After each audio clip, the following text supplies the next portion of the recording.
Uncle Joe wakes up and finds out we're gone. Uncle Joe won't wake up. For dessert, I slugged him with a double dose of pumpkin pie. That'll keep him out like a light till dinner. Oh, Mom, you're awful. Ain't it the truth? But you know, he's so nosy.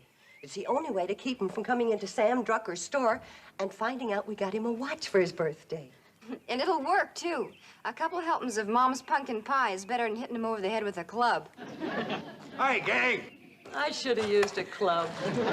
Joe, why aren't you sleeping? I was, but I woke up. Had too much pumpkin pie.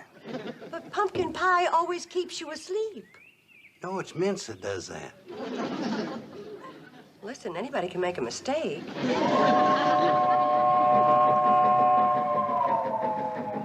Well, so long, Uncle Joe. See you when we get back. What do you mean, so long? This is buying day, ain't it? I'm going into Drucker's store with you like I always do. Well, we're not going to buy much today, and the girls can help me carry it. They're young and strong. Meaning I ain't? Well, of course not. It's just that you've been working so hard around here lately. Thinking and planning. I have been pushing pretty hard lately. Sure. You've worked hard all your life. You're entitled to relax a little. You've done your share. Come on, girl. Bye. Bye, Uncle Joe. Save your steam. They're getting on. Bye, Uncle Joe.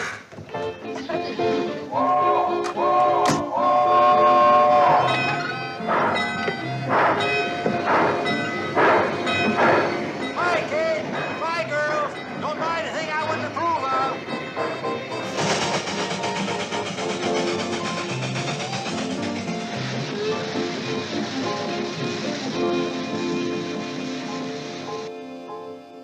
Ooh-wee. It's Billie Jo Bradley and her mother and sisters. Ooh, they'll be coming by to pick up this watch for Uncle Joe's birthday. That Billie Jo's as pretty as the moon rising over Snively Swamp. What a beauty. Yeah. Real smooth movement, too. Yeah. Mr. Drucker, it ain't right for you to talk that way about Billie Jo. I'm talking about this watch. And you keep your mind on your work. Hi, Herbie. Oh, hi, Kate. Hi, Sam. Hi, Herbie. Gee, Billie. Hi. Here's Uncle Joe's watch, Kate. 14 karat, 17 jewel, just like you ordered. Oh, Sam. Girls, look, isn't that beautiful? Mom, that's lovely. Oh, that's Here, give it here, Kate. I'll have it wrapped for you. Herbie. Oh, yes, Mr. Drucker. Herbie, you knucklehead. Look at the mess you've made. Do I have to? I mean, just hearing it was bad enough. Herbie, you 10-thumbed nitwit. Now, Sam, stop picking on him. It was Billy's fault, too. Herbie was just trying to help out. I'd like to help him out right out the front door. Now, Sam, you simmer down. Clumsy kid. Sam, Herbie's a hard-working, fine boy. He just acts clumsy because he doesn't have any confidence in himself. He feels inferior. Well, who has a better right? Now, Sam, you see how you're picking on him and knocking down his confidence? Let me talk to him. Maybe I can help. All right, Kate, but I'm warning you. When you talk to him, don't stand under anything loose. Lay off it, Sam.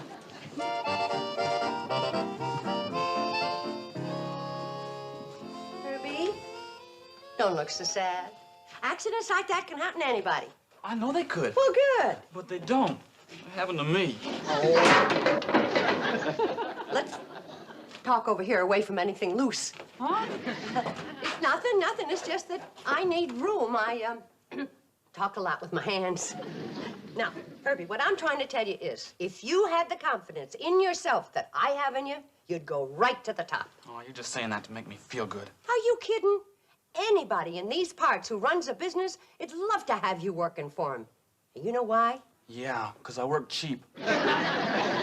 Because you're dependable, you're reliable, and you're willing. Oh, go on. Too bad you're Sam's right arm.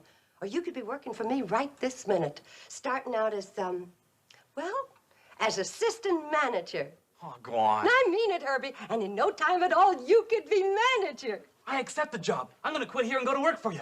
Oh, go on. Oh, thank you, Mr. Bradley. Thank you. At last, someone believes in me. Whippy! When do I start? Herbie, listen, let's not rush into anything, huh? Oh, I get it. You just were talking. You didn't really mean it. Nobody in this whole world needs me. Oh, I need you. I'd love to hire you. It's just that it's Sam. That's it. He needs you more than I do. I do? What for? See? Mr. Drucker doesn't care. I'm yours. Now, Herbie, before we go any farther, I got to straighten you out about something. Sure, Mrs. Bradley, and I want to thank you for hiring me as your new assistant manager because it's done more for my confidence than anything in my whole life. And what do you want to tell me, boss? Your hours are 9 to 5. You get Thursdays off, and the customer's always right. Oh, all that and working side by side with Billie Jo. I can hardly stand it. I feel the same way.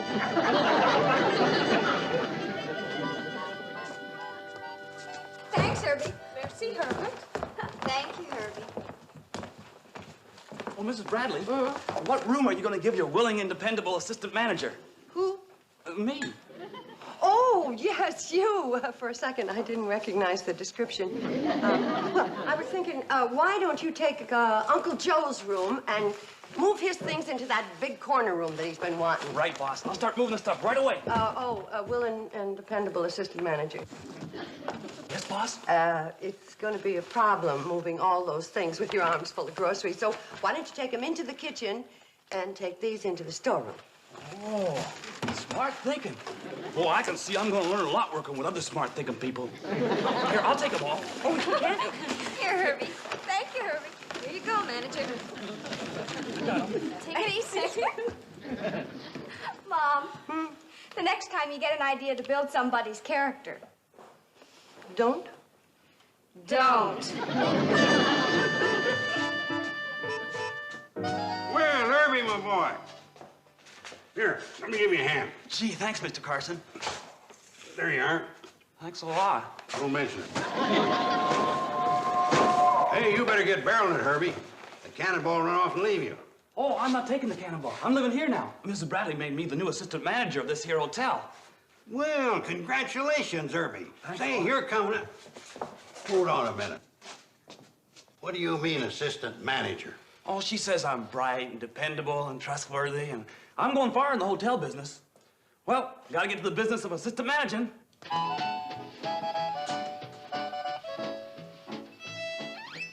Why would she want a young squirt like Herbie around? Why, You've worked hard all your life, Uncle Joe. You've earned the right to relax a little. You've done your share. Rest Done now, your Uncle share. Relax. Take it easy. Relax. Take it easy. Relax. Relax. So that's what Kate's up to. She wants to put me out to pasture just because I got a couple of gray hairs. Okay, couple of dozen. Can't believe that this terrible thing is being done to me by my own niece. Oh, Uncle Joe. Don't speak to me, my own former niece. Uncle Joe, what Same goes for accomplices. Uncle Joe, what are you so darn steamed up about? You know darn well what I'm so darn steamed up about. You hired that squirt Herbie to replace me. Oh, I did no such thing. All right, then prove it by firing him out of here right now. Well, I can't.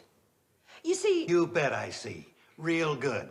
I may be an old man with double chins to you, but I still got pride enough to hold them both up.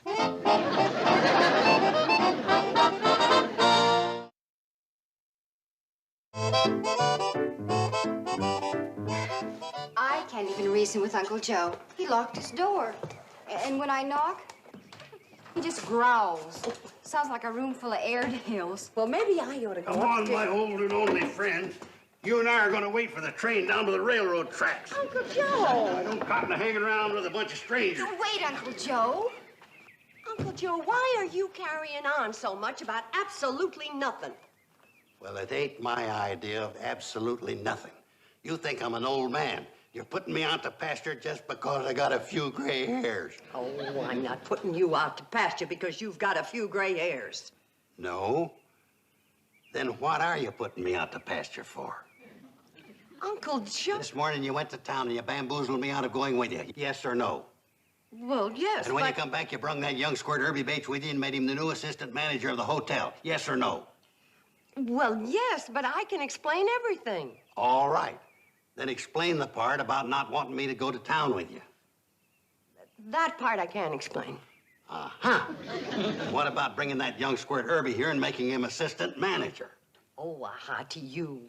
I gave Herbie a little job with a big title just to build his confidence. Oh? I wanted to make him feel important. That's why I can't fire him. Maybe I was a mite hasty with my conclusion jumping. Oh, well, then it's all settled. You're staying. Here, I'll take your suitcase. Don't let go, upstairs. I can handle it. No, I'll take it. Don't let go. Give it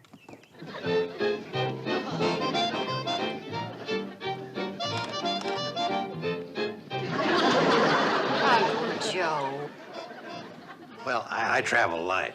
to me. Oh, fraud, you never intended leaving. Oh, there's just nobody else like you. Nobody could replace you, Uncle Joe. Mrs. Bradley, I'm all set to move everything out of Uncle Joe's room and put my own stuff in there, like you told me. Tell me that part again where you can't replace me. Well, Uncle Joe, I can explain everything. Badly, of course. No more empty talk, no more empty suitcases. I'm walking out of here and landing myself a big executive job. Uncle Joe, wait! Yep, I walked out of there and landed myself a big executive job. That's right, Lon. No, I can't disclose the exact nature of my business. It's top secret.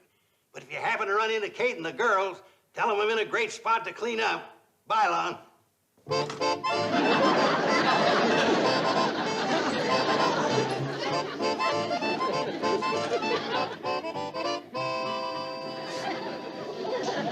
Evening. Uncle Joe. Oh, Uncle Joe. Uncle Joe. Uncle Joe? You look like Mr. Carmichael, the funeral director. No wisecracks, please. I want a little service. What do you think you're doing? I'm registering for a room, and I demand the same respect you give other paying guests. Paying guests? Cash on the barrelhead for the best room in the place. Oh, but Uncle Joe, you... That's Mr. Carson. Mr. Carson? Now you're talking. I've just accepted an important position as executive vice president of one of Hooterville's leading industries. You may think my registering here as a paying guest kind of strange. Not strange. Ridiculous. The explanation is quite simple. I decided to be a guest here because it is convenient to my important executive work. And because the Shady Rest Hotel has always been famous for its fine management in the past. My key, give it to me. Boy, would I like to... Here you are, Mr. Carson. Sir. Thank you, Mrs. Bradley. Ma'am.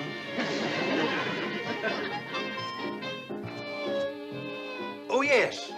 And I'll expect breakfast promptly at 7:30. Mom, remember, the customer is always right. What loudmouth says so? You, Mom. Oh, that loudmouth.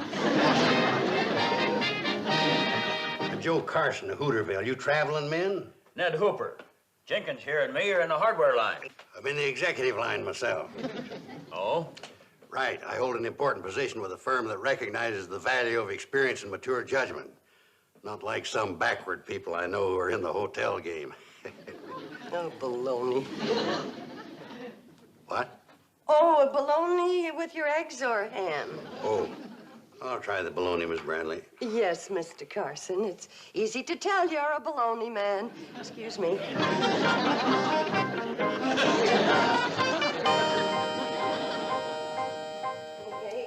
29, 30. Hey, Mom, what's the matter? 31. I'm counting to 10, so I'll lose the urge to kill him, but it doesn't work. Mom, how come he's acting this way? It's not like him. Oh, he just wants to prove to us what a valuable man he is and that we don't appreciate him enough. That's why he's staying here and bragging about his big executive job. A job that doesn't even exist. Oh, he's got some kind of job. He came home with money last night. My guess is that he's clerking in a drugstore or he's selling ribbons over a dry goods counter. Poor man. Mom, why don't we follow him to where he works and blow the lid off this whole thing? Oh, we couldn't do that on account of his pride. But we've got to do something. Honey, believe me, he's gonna get tired of pretending real soon. Go back to being his own sweet, lovable self. Hurry up with my breakfast, or I'm reporting you to my colleagues at the Businessmen's Club. The service here is pathetic. Girls, we're going to follow Uncle Joe to where he's working and blow the lid off everything, including Uncle Joe. But how about his pride? Yeah, how about that?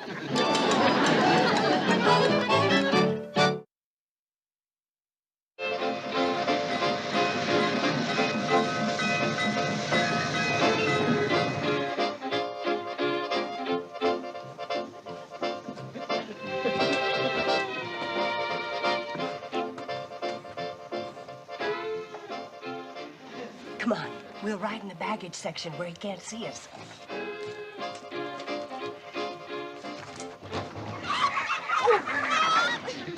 Hey, we forgot. It's market day. We'll have to ride with a carload of chickens. Oh, dear. Well, maybe we better wait till tomorrow. Oh, tomorrow'll be full of hogs. Well, don't just stand there. Start clucking.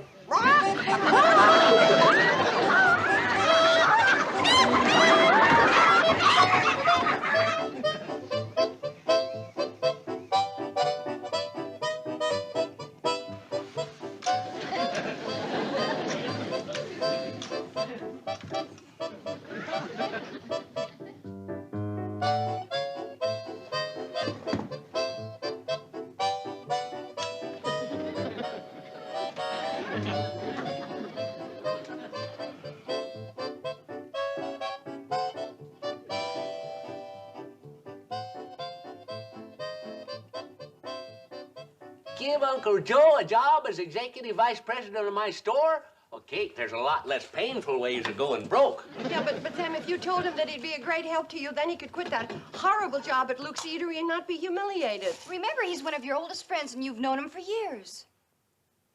No, I can't do it.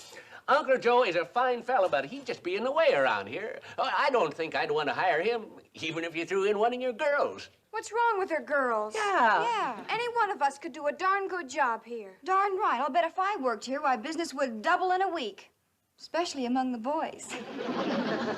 Okay, Billie Jo, you've got the job. Oh. Whoa, Sam, whoa. We want the job for Uncle Joe. He's got it if you throw in Billie Jo. I like the way she works. But I didn't mean that I... Remember, you're one of his oldest friends. You've known him for years. All right, Mr. Drucker, bring on the work. Uncle Joe and I are raring to go.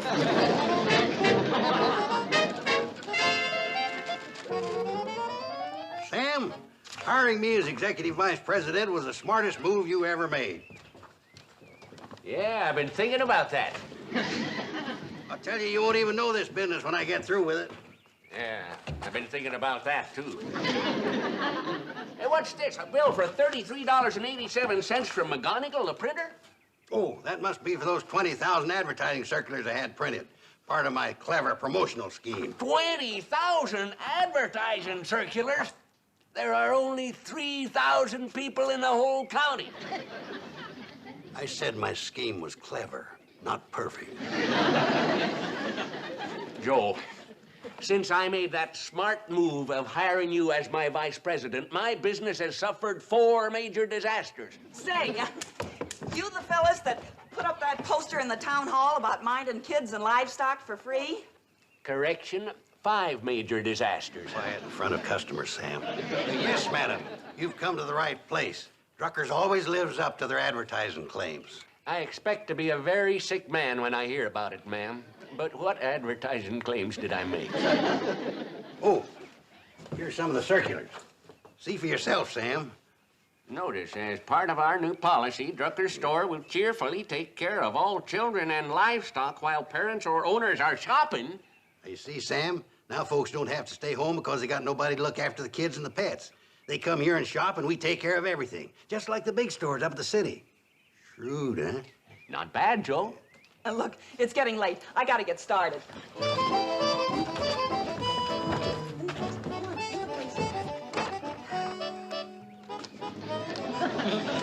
What'll it be, ma'am? Now keep an eye on them and make sure they get fed proper. The dog's hungry. So are the kids. I'll be back in a couple of hours. Oh, wait a minute. Where are you going? Shopping over at Cartwright's Emporium. We've got a lot of bargains going on there today. Second, man, you got it wrong. We only watch kids and dogs if you shop here. It don't say that on that poster, mister. And you know what happens to stores that lies in their advertising. And Bosco only eats fresh ground sirloin. Elsie bites. Oh, no. Sam Drucker can't fire Uncle Joe. It'll wipe out his self-respect. But if he doesn't fire him, it'll wipe out Mr. Drucker's bank account. And Mr. Drucker looks so pitiful when he cries. Well, so will Uncle Joe when he fires him. Now, there must be another way we could handle this. Hi. Oh, Billie Jo. Hi. Oh. Harvey, watch out!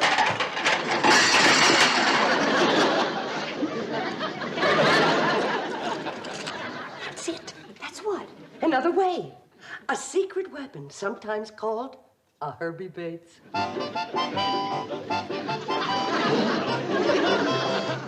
And the hotel can also use some of them fancy gourmet foods I've been reading about. Like caviar and pickled octopuses. Order me a dozen of each. Herbie Bates, when they handed out brains, you wasn't behind the door. You wasn't even in the building. I'm the assistant manager of the hotel. And Mrs. Bradley says whatever I think we need, I should order. That ties it. Herbie, you're pathetic. You know less about the hotel business than a backward polecat. I wouldn't talk if I were you, Mr. Carson. No offense, but when I've been hearing around town, you know less about the grocery business than a whole flock of backward polecats. Look what you're doing to my beautiful hotel. Well, look what you're doing to my beautiful store. I'm terribly sorry, Mr. Drucker. Yeah, Herbie, I guess I'm going to have to hire you back again. Me? You're joshing. Well, might as well if you're going to come here and break things. That way, at least, I can take it out of your salary. Great, Mr. Drucker. Boy, I've really been missing this place. All the hay and the grain and the chicken feed, and especially you. Would you like your old job back, Uncle Joe? We sure need you. Yeah, you bet you do.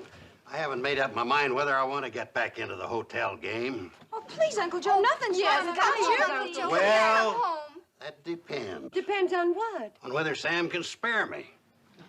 How about it, Sam? Can you spare him? Could George Washington spare Benedict Arnold? Huh?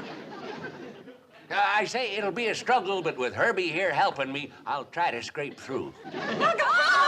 Quiet, everybody. To top off the homecoming celebration, the girls and me would like to present you with this fine watch in honor of your birthday. Happy birthday! Open it up. I want to see if you like it. Come on. Hey, girls. Gee, thanks for the beautiful watch. It's just what I wanted. You shouldn't have done it. Considering all the trouble it caused, you're right. I shouldn't have. Congratulations, Mr. Carson. And a very birthday.